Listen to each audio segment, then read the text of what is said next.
Hey guys, the name is Michelle Motlatsi, and I'll be sharing a poem titled A Brave New World.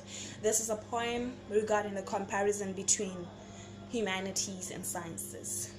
We would initially curl up and cocoon ourselves in our own little world, afraid of the critics, the judgment, and all the negativity uttered by the doctors, the pilots, and the accountants, because we were not as important since our brain was more nourished on the right than the left. We were looked down upon everywhere, even in the holiest places, since we could only afford to give coins as offerings while they paid tithes. My father, the very person I depended on for moral support, the same person I thought in desperate times I could call, let me down.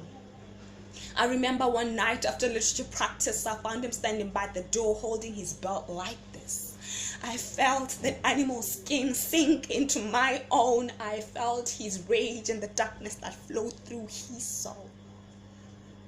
I fell to the ground, ignoring the sound that my heart repeatedly made the pound. Although it sounded like a tape recorder rewound, I made a fateful and brave rebound. My eyes met his, mine glimmering with tears and his filled with fear. Fear that I would end up on the street as nothing more than a girl who's stupid enough to think that poetry could sustain her, put shoes on her likely to prematurely conserved children's feet.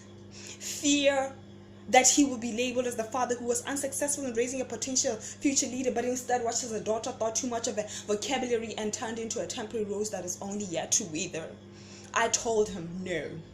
No more shall I hide behind these reading glasses just so I look smart. I have perfect sight. No more shall I deal with these Henderson-Hasselbalch equations, nor shall I determine the negative force to equal to the square root of a reverse osmosis of water.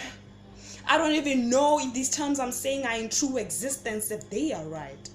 Leave me to my Shakespeare, cause I want to tickle my audience's bosom and watch as my spirit blossoms. I'm stepping into a dimension that exudes power and ability. I'm stepping into a dimension that expresses happiness in terms of poetry, dance, and in terms of lyrics. I'm stepping into a dimension of a brave new world. Thank you.